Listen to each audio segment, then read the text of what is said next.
نبی کی شان اقدس پہ فدا ہونا مبارک ہو، زمانے بھر میں ممتاز و جدا ہونا مبارک ہو۔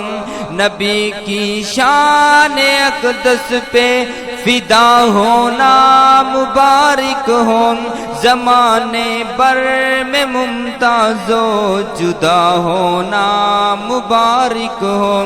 مبارک ہو مبارک ہو شہیدان مبارک ہو، شہادت یوں مبارک ہو۔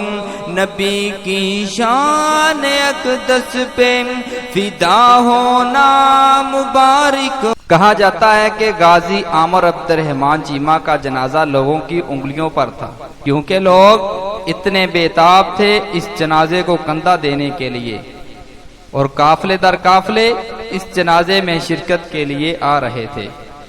حالانکہ ان کا اس میت سے کوئی خونی رشتہ نہیں تھا۔ آخر یہ مسلمان کون تھا؟ کیا آپ میں سے بھی کوئی اسے جانتا ہے؟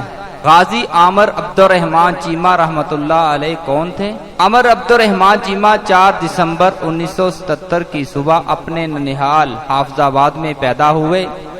آپ کی والدہ نے آپ کا نام عامر رکھا، جبکہ والد نے عبد الرحمن تجویز کیا، چنانچہ دونوں ناموں کو ملا کر عامر عبد الرحمن رکھ دیا گیا، لیکن مختصر نام عامر مشہور ہوا۔ عامر چیمہ اپنے والدین کے اکلوتے بیٹے تھے۔ ان کی 3 بہنیں ہیں۔ آپ نے 1993 میں جامع ہائی سکول ڈوک کشمیریہ راولپنڈی سے میٹرک کیا۔ 1946 میں F G sir Syed college Murree road Rawalpindi سے ایف ایس سی کی۔ National college of engineering Faisalabad سے B S C textile engineering کی ڈگری حاصل کی۔ آپ فروغ عشق رسول کی تنظیم انجمع طلباء اسلام سے محبت اور سرگرمیوں میں حصہ لیتے رہے، اور سیدی مرشدی یا نبی کی صدائیں بلند کرتے رہے۔ کچھ عرصہ university of management and technology Lahore میں لیکچرار رہے۔ رائیونڈ کی ایک ٹیکسٹائل مل اور الکریم ٹیکسٹائل ملز کی کراچی میں کچھ عرصہ ملازمت کی۔ نومبر 2004 میں جرمنی میں روانہ ہوئے اور جرمنی کے شہر مونس گلاڈ باخ میں واقع ہوخشولے ایڈریائن یونیورسٹی میں master of textile and closing management میں داخلہ لیے۔ آپ نے کامیابی کے ساتھ 3 سیمسٹر مکمل کر لیے تھے۔ اب ان کا آخری سیمسٹر چل رہا تھا اور جولائی 2006 میں تعلیم مکمل کر کے واپس لوٹنا تھا۔ مذہبی اور تاریخی کتب مطالعہ ان کا پسندیدہ مشغلہ تھا۔ جب وہ یورپ کے توبہ شکن اور کافر ادا ماحول میں گئے تو تب بھی اپنے دامن پر کوئی دبا نہیں لگنے دیا اور نہ ہی اپنے کردار پہ کوئی حرف آنے دیا۔ 30 ستمبر 2005 کو ڈنمارک کے اخبار کلنز پوسٹن نے حضور نبی اکرم صلی اللہ علیہ وآلہ وسلم کے بارے میں 12 نہایت توہین آمیز اور نازیبا کارٹون شائع کیے۔ پھر مسلمانوں کو مشتعل کرنے کے لیے ایک منظم سازش کے تحت جنوری 2006 میں 22 ممالک کے 75 اخبارات اور رسائل نے ان کارٹونوں کو دوبارہ شائع کیا۔ رسول اللہ صلی اللہ علیہ وسلم کی توہین ہو اور مسلمان خاموش رہیں ہو ہی نہیں سکتا۔ یہ دراصل محبت، عشق، ادب اور احترام کی نرالی ہی دنیا ہے، کوئی انوکھا ہی رنگ ہے جسے غیر مسلم مغرب والے یہودی، عیسائی اور ہندو سمجھ نہیں سکتے۔ عامر عبد الرحمن چیمہ شہید رحمت اللہ علیہ محبت رسول صلی اللہ علیہ وسلم کے اسی انوکھے رنگ میں رنگے ہوئے تھے۔ ان کارٹونوں کی اشاعت سے مشتعل ہو کر جرمنی میں مقیم اس پاکستانی طالب علم عامر عبد الرحمن چیمہ نے متعلقہ اخبار کے چیف ایڈیٹر پر قاتلانہ حملہ کیا۔ باراتوں رسائل میں شائع ہونے والی مختلف رپورٹوں کے مطابق اپنے پیارے نبی صلی اللہ علیہ وسلم کی توہین نے انہیں سخت بے قرار اور بے چین کر دیا تھا۔ ان کی یہ بے اقراری اور بے چینی عامر چیمہ کو اس رسوائے زمانہ اخبار کے مرکزی دفتر میں لے گئی۔ وہ تیز قدموں سے اخبار کے گستاخ رسول ایڈیٹر کے کمرے میں گئے۔ عامر چیمہ دوڑتے ہوئے ایڈیٹر کے کمرے میں گھس گئے اور اپنے کپڑوں میں چھپایا ہوا خاص قسم کا شکاری خنجر نکال کر اس پر پے در پے وار کر کے اسے شدید زخمی کر دیا۔ اتنے میں دفتر کا عملہ اور سیکورٹی گارڈ جمع ہوئے اور انہوں نے عامر چیمہ کو پکڑ لیا۔ عامر چیمہ نے مزید وار کرنے کے لیے اپنے آپ کو ان لوگوں کی گرفت سے چھڑانے کی کوشش کی، لیکن وہ بہت سے لوگ تھے، اس لیے عامر چیمہ اپنی کوشش میں کامیاب نہ ہو سکے۔ جرمن پولیس نے انہیں گرفتار کر لیا۔ غازی عامر عبد الرحمان چیمہ کے چیف ایڈیٹر پر قاتلانہ حملے کے نتیجہ میں وہ نہایت عبرتناک حالت میں جہنم واصل ہو گیا۔ غازی عامر عبد الرحمان چیمہ گرفتار ہوئے۔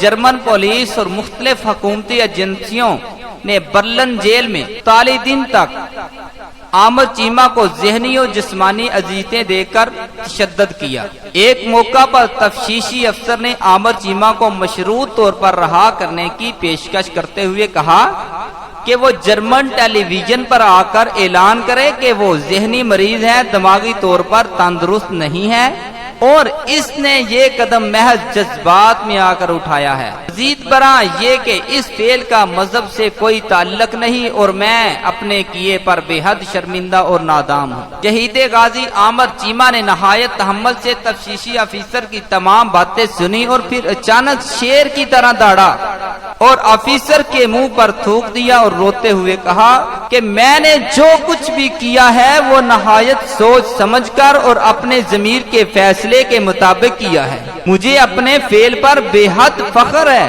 یہ میری ساری زندگی کی کمائی ہے۔ حضور اکرم صلی اللہ علیہ وسلم کی عزت و ناموس کے تحفظ کے لیے ایک تو کیا ہزاروں جانیں بھی قربان۔ اعلان کرتا ہوں کہ آئندہ بھی اگر کسی بدبخت نے میرے آقا رسول کریم صلی اللہ علیہ وسلم کی شان اقدس میں کوئی توہین کی تو میں اسے بھی کیفر کردار تک پہنچاؤں گا۔ بحیثیت مسلمان یہ میرا فرض ہے اور میں اس فریضہ کی ادائیگی کرتا رہوں گا۔ غازی عامر عبد چیمہ کی اس بے باک اور بے خوف جسارت کے بعد جیل کے حکام آپے سے باہر ہو گئے اور انہوں نے عامر چیمہ پر بے ایمانہ تشدد کی انتہا کر دی۔ اس کے پیچھے سے ہاتھ باندھ گئے اور پلاس کے ساتھ ان کے ناخن کھینچے گئے، پاؤں کے تلووں پر بید مارے گئے، گرم استری سے ان کا جسم داغا گیا، جسم کے نازک حصوں پر بے تحاشا ڈنڈے مارے گئے، ڈرل مشین کے ذریعے ان کے گھٹنوں میں سراخ کیے گئے۔ غازی عامر چیمہ نہایت اذیت کی حالت میں اللہ اکبر کے نعرے لگاتا رہا۔ اسی دوران میں اس کی سانسیں اکھڑ گئیں، وہ بے ہوش ہو گیا۔ پھر ان بدبختوں نے ان کی شاہراہ کاٹ دی۔ غازی عامر شہید کی شہادت 3 مئی 2006 کو ہوئی۔ شہید نبی کی شان اقدس پہ فدا ہونا مبارک ہو، زمانے بر میں ممتاز و جدا ہونا مبارک ہو۔ نبی کی شان اقدس پہ فدا ہونا مبارک ہو، زمانے بر میں ممتاز و جدا ہونا مبارک ہو۔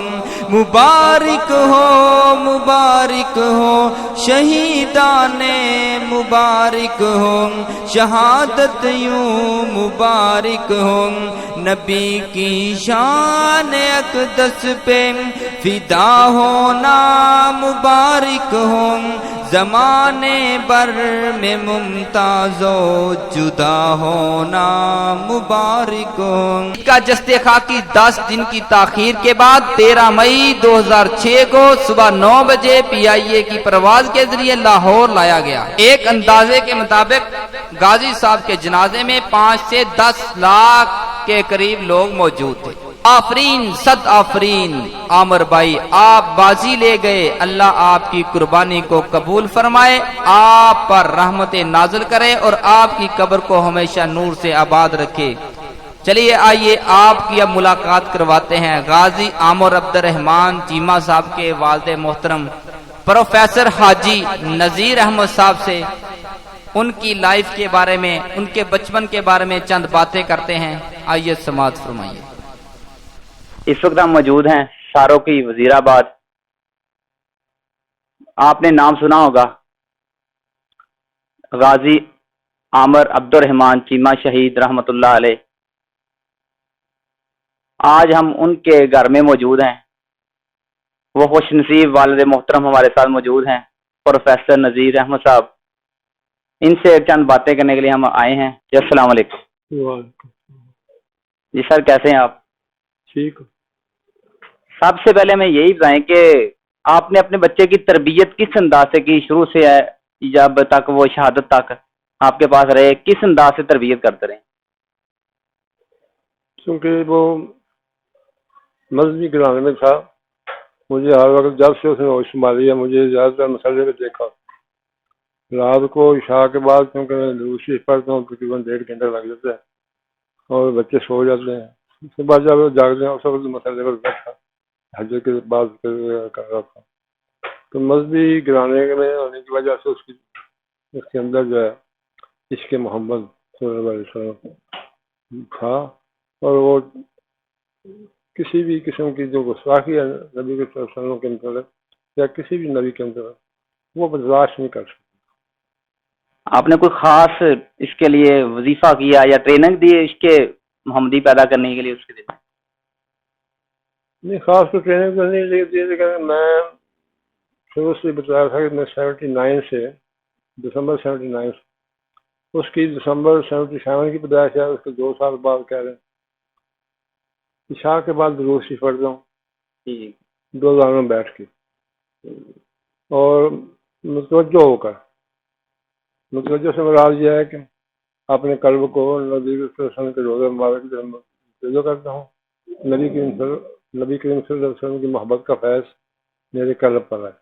آنکھیں بند کر کے ایسے سمجھا جیسے روضہ مبارک پر بیٹھے ہیں اور 900 دفعہ دروسی پر۔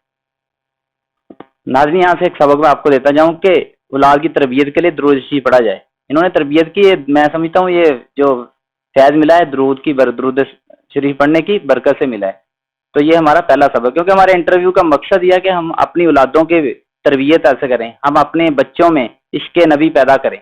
تو آپ یہ بتائیں کہ بچپن میں رہے وہ کون سی ایسی اچھی شرارتیں کرتے جو آپ کو بہت اچھی لگتی؟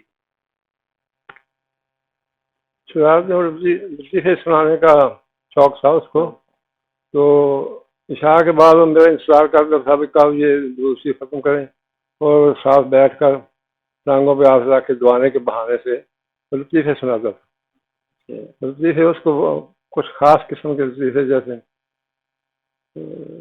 کسی کی بیوقوف نظر آتی ہو، اس قسم کے لطیفے زیادہ سنانے پسند کرتا۔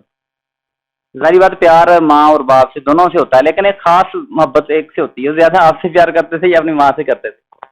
سب سے پیار کرتا تھا برابر، بہنوں سے، ماں سے، باپ سے، سب کے ساتھ اس کا۔ پھر اور دیکھا گیا کہ جو اکلوتا بھائی ہوتا ہے نا وہ بہنوں کو تنگ کرتا ہے، شرارتیں کرتا ہے، بگڑ جاتا ہے بچہ۔ کیا ان میں بھی ایسی کوئی آتی ہے؟ بالکل ایسے نہیں تھا، وہ بڑا اوبیڈینٹ تھا اور بہنوں کا بڑا خیال رکھ سکتا، ان کے جانے آنے کا مثلاً چھوٹی بہن اس کی ماسٹر ڈگری سے پاس کی تو مٹھائی لے کر آیا اس کے محلے میں تقسیم کرنے کے لیے۔ وہ چھوٹا بچہ ہوتا ہے نا وہ باتیں کرتا ہے کہ بڑا کو یہ بنوں گا، اس کی کیا خواہش کیا تمنا تھی کہ میں بڑا ہو کر کیا بنوں؟ آپ سے شیئر کرتا ہوگا وہ بات؟ وہ بڑا ہو کے یہی بننا چاہ رہا ہے جو بن گیا، یعنی کہ اس کے دل میں تھی یہ بات۔ اس کی خواہش ہمیشہ یہ تھی، وہ کہتے تھا کہ ہماری زندگی کس کام کی۔ وہ جب بھی وہ حدیث سے پڑھتا تھا نا یا آیات میں مبارکات جس میں یہ ہے کہ اللہ اور اللہ سے رسول کی محبت اگر آپ میں نہیں ہے تو آپ مومن نہیں ہیں، تو وہ کہتے ہیں ہم کہاں کھڑے ہیں، کیا ہم مومن ہیں؟ اگر مومن ہیں تو ہماری وہ محبت جو ہے کہاں ہے؟ جب لوگ کوئی گستاخیاں کرتے ہیں تو برداشت کر دیں، اس کا مطلب ہمارے ایمان کی کمی ہے۔ کون سے وہ ایسے عالم دین ہیں جس سے وہ بہت زیادہ متاثر تھے؟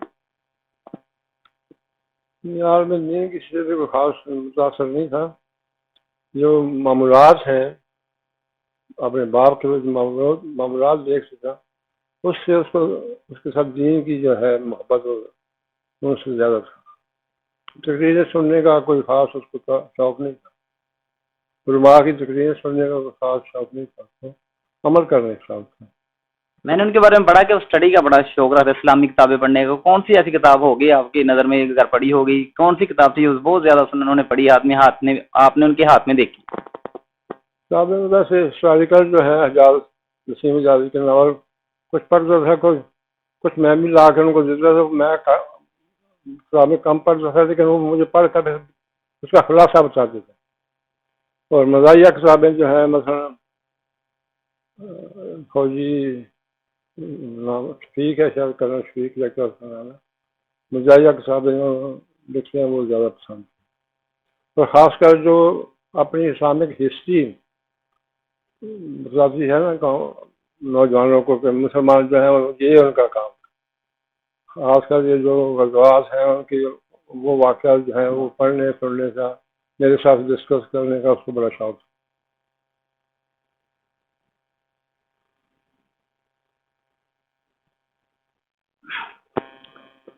اس کے علاوہ وہ گھر میں رہتا رہا، آپ کے ساتھ رہا، کتنے سال آپ کے پاس رہا وہ؟ ایسا سلسلہ تو ساتھ رہا ہے. تقریباً کتنی عمر ہوگی جب آخری دفعہ ملاقات ہوئی آپ؟ آخری دفعہ جرمنی جب گیا ہے تو وہ 2005 میں یہاں چھٹی آیا تھا، اور نومبر میں خیر اکتوبر تھا، 8 اکتوبر تھا جب زلزلہ آیا 2005 میں، تو سب یہاں ہی تھا. تو آپ کی کون سی خاص دعا ہے جو بیٹے کے لیے یاد کرتے رہتے تھے آپ، تاکہ ہم کوئی والدین سنیں وہ بھی یہ دعا کریں؟ دعا کا سب سے والدین کے لیے سب سے زیادہ ضروری چیز تو ہے کہ اپنے بچوں کی جو پرورش ہے وہ رزق حلال سے کریں. پہلی بات. دوسری بات یہ ہے کہ مائیں جو ہیں اپنے بچوں کو پاک جسم سے دور کریں. اس بات کو سمجھنے کی ضرورت ہے. پاک جسم سے دور پڑھانے سے کیا مطلب ہے؟ اور پھر بچوں کو اسلامی تعلیم اگر دیتے ہیں، صرف باتیں بتانے سے 3-4 سال کا بچہ جو ہے اس کی تقریباً ذہنی نشو میں پوری ہو جاتی ہے. آدمی عام طور پہ یہ سمجھتا ہے بچہ اس کو کیا پتہ چیزوں کا. اگر ماں باپ تھوڑے بہت گھر میں لڑتے ہیں، گڑبڑ کرتے ہیں، آپس میں ناراضگی کا اظہار کرتے ہیں تو بچوں پہ اس کا بہت اثر پڑتا ہے. وہ جرمن میں گئے جب وہ ہمارے محبوب کی گستاخی کی گئی تو آپ سے بات انہوں نے شیئر کی کہ میں یہ کرنے والا ہوں؟ نہیں، اس کے متعلق اس نے کسی سے شیئر نہیں کی، اس لیے کہ جرمنی جو ہے وہ پولیس اسٹیٹ ہے، وہاں فوج نہیں ہے، صرف پولیس ہے. ان کے فون پہ بھی بات نہیں ہو سکتی اس طرح کی. ہر تیسرا چوتھا آدمی پولیس کا آدمی ہے. اگر کوئی آدمی بھی شیئر کرتا ہے ٹیلی فون پہ یا ویسے بھی بات اس کی لیک آؤٹ اور پکڑا جا سکتا ہے. وہ خوشی کا عالم کیا تھا جب آپ کو یہ شہادت کی خبر ملی، آپ تو ایک خوش نصیب والدین میں شامل ہو گئے، وہ کیسا ایک عالم تھا خوشی کا، ان کی والدہ کا اور آپ کا؟ وہ خیر جن کے ساتھ ہو وہی محسوس کرتے ہیں، تو بیان نہیں ہو سکتی. خوشی اس لیے ہے کہ کیونکہ انسان کی زندگی کا مقصد جو ہے وہ اللہ کی رضا ہے. اللہ کی رضا اگر حاصل ہوگی تو زندگی کا مقصد پورا ہو گیا. وہ زندہ رہتا ہے یا چلا جاتا ہے، جس طرح بھی اس نے اللہ کو راضی کر لیا اس کا مقصد پورا. ظاہری بات جدائی کا دکھ تو ہوگا ماں اور اس کی والدہ کو اور آپ کو، تو اس وقت آپ کیا سوچتے ہیں جب جدائی کا دکھ ہوتا ہے؟ کوئی خاص محسوس نہیں ہوتا، وہ ہم اپنے ساتھ ہی محسوس کرتے ہیں اس کو. بعض کا اس کی خوشبو بھی آتی ہے، اس لیے کوئی جدائی کا خاص محسوس نہیں ہوتا. کبھی اللہ نے ملاقات کرائی ہو خواب میں آپ سے؟ اس طرح کی ملاقات تو نہیں ہوئی جس طرح میں چاہتا ہوں، لیکن ویسے وقت وقت ہوتے ہیں، کچھ چیزیں بھول جاتی ہیں، کچھ یاد جاتی ہیں. باقی زیارت ہوتی رہتی ہے. جی جی ناظرین، آپ نے باتیں سنی، ایک عظیم باپ کی باتیں سنی کہ آپ نے اپنی اولاد کی تربیت کیسے